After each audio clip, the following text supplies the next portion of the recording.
Hey Travis kiddos, happy Wednesday. Let's work on some social emotional skills and problem solving. You guys have been doing a really great job the past few weeks working on your calming strategies, calming skills, and your last week we introduced the steps to solving problems, right? So we're going to go over all of that today and kind of extend it a little bit more. We're going to talk about fair play. So I can think of a few ways to play fairly. Can you think of some? I can think of three specific ways that you could play fairly. Okay? Number one, taking turns. You can take turns with someone or people if there's more than two, and that is a fair way to play. Another way is you could share. Sharing and doing it together or at the same time is a fair way to play. And since we're working on, this week we're focusing on working together, that's a great way to do it, right? All of these are kind of working together, but sharing especially is working together, okay? And a third way I can think of is trading, okay? Trading something with someone else to have some fair play. So I have a scenario for you here. Take a look at this picture. Today is rainy day recess. Jarell and Julian are excited to play with some of the class building materials. Jarell's table is excused first, and he chooses a bucket of building blocks. So this is Jarell here. Julian's table is excused last. He finds a bag of plastic connecting toys. The connecting toys are cool, but Julian really wants to build a castle, and he needs blocks for that.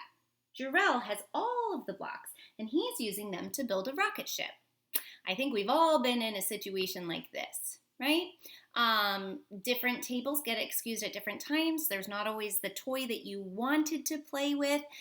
It's not always available for you. So how do you handle that situation? Let's see and explore and see if we can figure out a way to solve this problem, okay? So let's first think, how do you think Julian feels? This is Julian over here. He's the one who wants to build a castle, and he needs the blocks, but all he has is the connecting toys. How do you think he feels? He might feel disappointed or sad or jealous even. Okay, how can you tell? You can look at his face. He's looking over at the blocks. He looks kind of sad. And the situation kind of lends to feeling sad and jealous and disappointed, right? So he's uncomfortable, right? Sad, jealous, disappointed. Those are not comfortable feelings. They're uncomfortable, not comfortable. So they might be strong feelings, and if they are strong feelings, what should he do first? He should calm down. So we've worked on those calming strategies, right? So name the feeling, put your hands, or tell yourself stop, name the feeling, put your hands on your belly, practice deep breaths. And if you need to, you can practice counting. You can get an adult for help. And once you're calmed down, you can think clearly enough to solve your problem. If you're not feeling very strong feelings, you might be clear-headed enough to proceed to the problem-solving steps. So let's go ahead and hop into that part. Let's assume Julian is not feeling great, but he's calm. Okay, he's not angry. He's not going to throw anything. He's not going to yell at anyone or hurt anyone, but he is in an uncomfortable situation.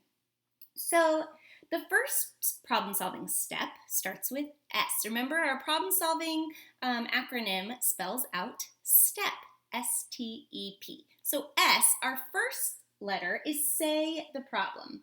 So can you think of what the problem is? The problem is that Jarell and Julian both want to play with the blocks, right? So let's see if we can if we can continue into the thinking of solutions. So if you were Jarell or Julian, how could you say, let's go back one step real quick. How could they say to each other what the problem is? Do you think, I want the blocks? Do you think that's a good way to say the problem? Ooh, I don't think that's going to help you solve it. That's probably going to make someone upset.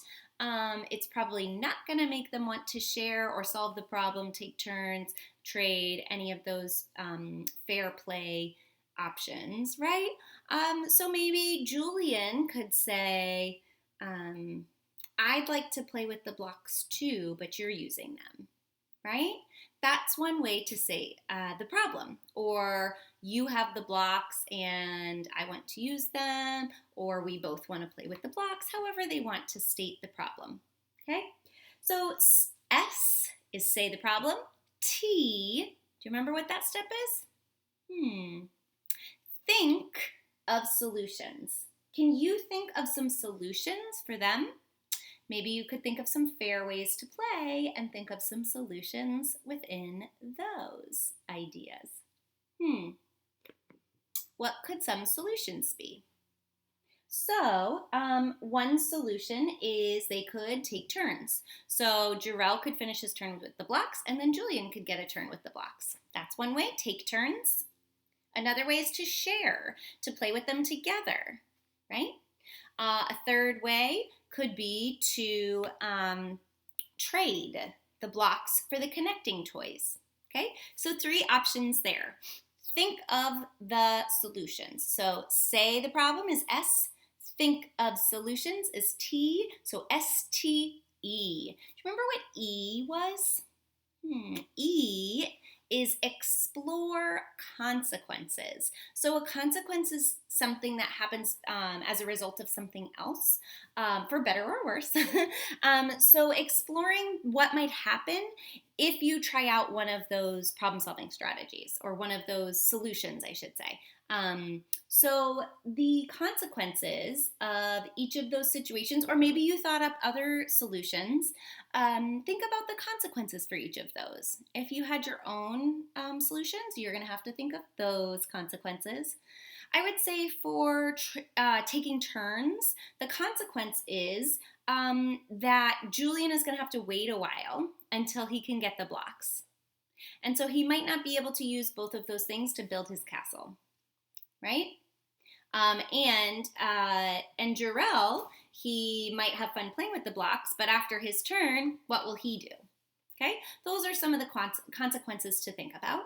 If they share, they can both use the same materials together, but a consequence might be maybe Jarell just wants to build his rocket ship and Julian just wants to build the castle, and can they share well enough in order to do that? I don't know, but those are consequences, that they might not want to build the same thing. How about trading?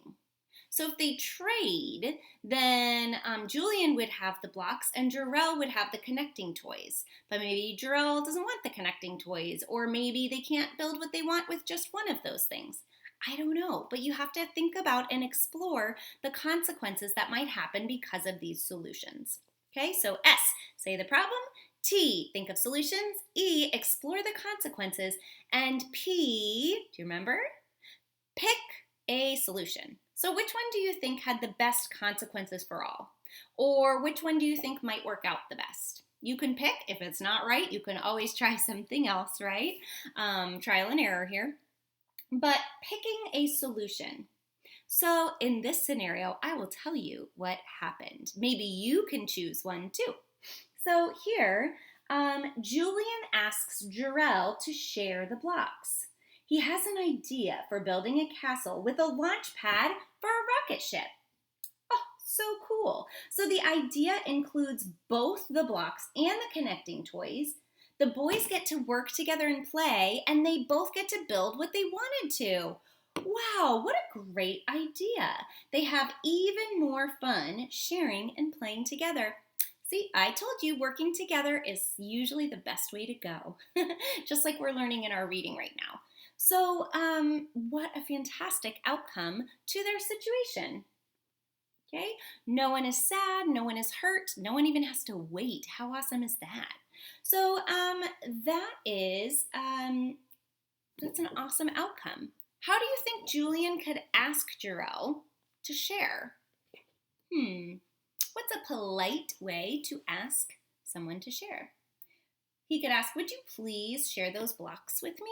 Or would you like to share these connecting toys and blocks and play together?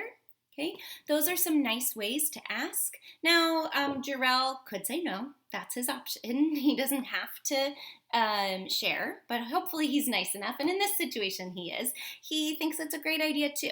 So they're able to work out their problem. They're able to still have fun. It doesn't sound like they lost much time during their recess thinking about this either, right? So really the best outcome you could have imagined. Excellent for Julian and Jarell. And an excellent example for us. So any issues you encounter in your life at home, you can think of doing those problem-solving steps. Of course, if you're feeling strong feelings, you first want to calm down, use those calming strategies. Then you want to use those problem-solving steps once you're calm. Okay, so S, say the problem.